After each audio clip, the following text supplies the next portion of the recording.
What's going on, guys? You plant lovers, you aquascaping fools. I got this basic tank as a gift, 3.4 gallons. Basically it's like a cool little centerpiece accent for just a small apartment or a house. And what I have here is I have some live plants that I really wanted to get into this time in this attempt. Before, I've actually had tanks growing up where I've had like a goldfish tank or a beta tank. Sorry, beta splendid tank with fake stuff. And I was like, I've actually had a experience with Aponigeton bulbs, what have you. And I wanted to go further reaching, so I did some research online to look at some live plants, and this is what I found, and I thought this was a really cool setup here. What I have in the foreground and the bottom is called Dwarf Baby Tears. It sounds like something out of Bilbo Baggins. But dude, those suckers are gonna carpet, hopefully, the bottom of this tank. On the left I have Micro Sword, and in the very back, this stuff over here, by this piece of large driftwood, I have this crypt plant called a Cryptocoryne something, Wendtii. Over here is a Anubias Nano, Petite, which means small and tiny. All these plants are actually designed for small tanks. That's why I wanted to try this out. I could have done like dwarf hairgrass, but I thought that would actually be too similar to this this micro sword. So I wanted to have some contrasting plants here, if you understand what I'm saying. I wanted to do something with driftwood because I thought, man, driftwood is like so natural-esque. The Waldorf method, I just learned about this. This gal has a tank that you don't even have to clean. You just magically throw the stuff in and let it permeate and sit, and then plants can grow out of it naturally. You don't even have to, even if there's a fish in there. Well, I'm not gonna go all that far-fetched. I'm not that much of a pro. I honestly don't know what I'm doing. This is all trial and error. Those bubbles coming out of that little power right here, this is a CO2 injection method. Do-it-yourself approach. Check it. Right there, I set up these CO2 bottles, CO2 reactors. I think it sounds so cool. I did a CO2 reactor. So what that does is that pumps the carbon dioxide into the water column to support this finicky stuff right here. This is the finicky stuff. I guess all these little plants are pretty easy going, but that guy needs to have full support of carbon dioxide to mass produce and carpet the bottom of this thing. It needs highlighting, from what I understand. I don't even know if this is highlighting, but I'm hoping it is based on just the small tank size for 3.4 gallons. I have a 13-watt Fluval Light on the top, and I also have a LED lamp right here that came with the tank. I just decided to throw that in to have a little bit more support.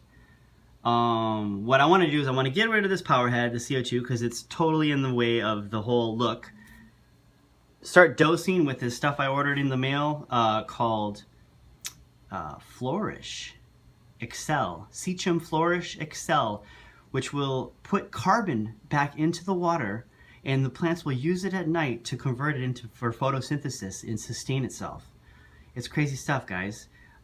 These suckers need nutrients, like macros they call them, where there's this other stuff called just Flourish, which I guess I'm ordering that too. This stuff down here, this is the expensive, I paid a little pretty penny for this.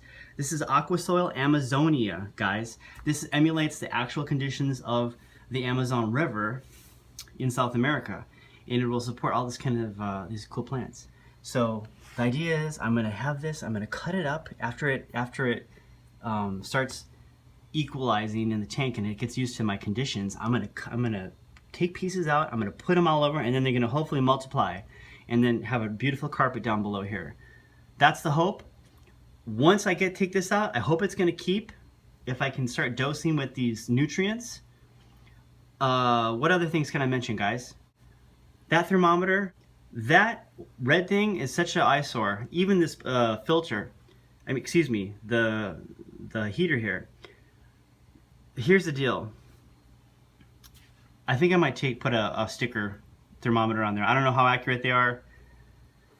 That'll free up some space over here. I know this plant could maybe cover that up, but you know, I don't want to have so much plant overgrowth that it looks like I'm looking through a porthole of plants. I want to just actually have some cool balance here. What else can I mention? The background. Okay, so at night, I really like the look of this tank when it has the black background.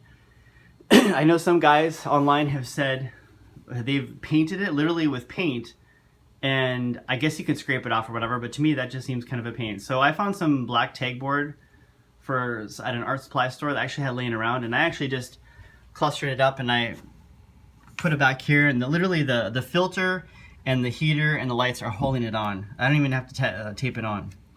So during the day, when you can see through to the wall, it actually looks really cool and clean. But at night, oh man, it just pops, and it just looks so good on my on my cabinet. I'm so nerding out here, but I freaking love this. Dude, this is such a cool hobby. I don't even have fish in this thing, and I'm like getting all excited over freaking plants. Can you believe this? Dude, this driftwood, I paid a pretty penny for too, for a freaking hunk of wood. But guess what, guys? This thing is like a centerpiece. It's an artistic statement.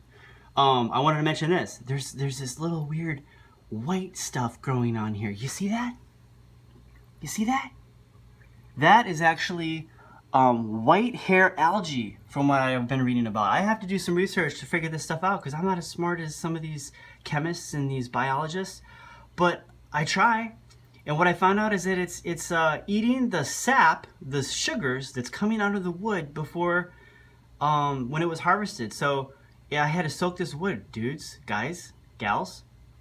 When I soak the wood, just so you know, if you ever want to try this is Mopani driftwood. I was looking at this stuff for reptile cages. It was cool. It had like branches and stuff, and it was actually a cool look too. But dude, this is like the real stuff that I love. What happened is that it turned all my water into a tea color, like it was iced tea. So just be aware of that. The tannins in the wood leach out this brown tea looking stuff that you have to basically just deal with. I dealt with it. I know it was going to go away after a while. You have to do it. You have to let the bacteria eat away at all the stuff and just find its own balance, if you know what I mean. But what's happening now is that this stuff is coming out of here, and I've actually heard that there's like bacterial blooms that come in here. I've had that in another one of my tanks. What I'm doing, guys, is a fishless cycle.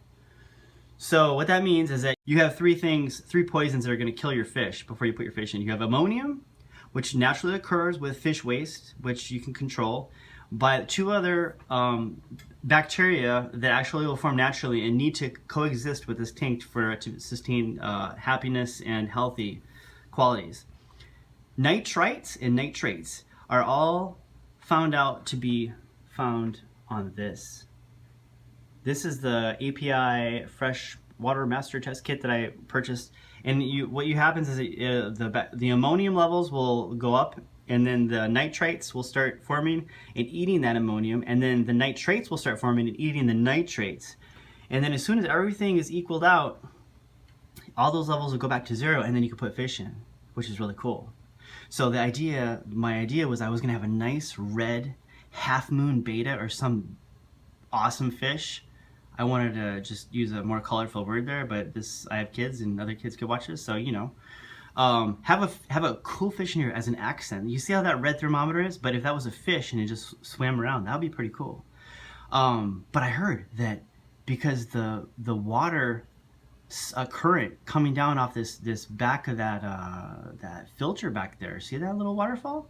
That's a lot of little current that's too much for a beta, and even coming out of this power head down here, which I'm going to get rid of anyways. But even they say you could put a water bottle, a half of a water bottle, cut it up and put it on there, and it's gonna take out the flow. But to me, that's just gonna look like junky on the top, man. I want this sucker to look good. Even this hood here, this top, I'm gonna get rid of this sucker, but then there's gonna be a major evaporation. But you know what? Betas can jump out, so just keep that in mind. I had one that jumped out of my tank. It must have been literally on its last year, and it survived another year. I caught it literally 30 seconds later. I put it back in the tank. It went back in, swam around. It was happy as can be. They jump. So if you have this out here, I would not maybe recommend having a beta or having this water level so high. So you're gonna find that you have to find your happy place, and whether or not you want water so low. I don't like it. I want it to be high. It's gonna look better. So maybe I'll just keep that hood on there. What else to mention? The lighting. This is Dwarf baby hair grass, and it's very finicky. It needs high light. So this is hopefully high light. This is a 13-watt Fluval Light for this 3.4 gallon tank. If it was a 20-gallon tank, it might not do the trick. It has to be low enough from here to here to accept the light, the spectrum. I think there's like foot candles that come from down here and deplete, but because it's so close, we're gonna be good to go. So here's the deal with the light. I'm hoping it's gonna be enough. If not, I'm gonna have to order another one of these guys. But the other plants, like this Anubias plant, doesn't like a lot of highlight, so he's hiding underneath this driftwood piece here. Okay, so I'm gonna eventually have to take this Anubias Nano Petite plant, and I actually can secure it to this driftwood by some magical means called super glue, which is just hilarious. That I can put super glue in a tank and let it bond with the water adhesion. But dude, if you put some Anubias Nano Petite like right in here, or have it come off, and then you can control it, it'll just I think it'll contrast the driftwood really nice. So when the water comes up here, it's gonna use this stuff, aqua clear foam. You could use, I guess they use dish like cleaner scrubber pads or whatever. Unless you're doing this as a fun tank, just buy your sponges. They're like less than 10 bucks. Put it in here, and then what happens is that it's coming to get sucked up through here. It's gonna get all the big stuff first, and then it goes through your ceramic bio media and comes down. And what's gonna happen is that because it's all caught up here, you can clean this more, leave this alone, and in your ceramic bio media, you just have the colony of bacteria grow there, and you can just literally just like, when you do a water change, like every month, I guess, you could just swish it around and make sure it's all clean. But you don't want to put any tap water in that, guys. Chlorine will kill off your bacterial supplies, allegedly. So just keep that in mind. What else? Anyways, I'm ranting, and I could just do more, but I'll give you an update in about a few months, and I'll see how this sucker goes. Until then, peace!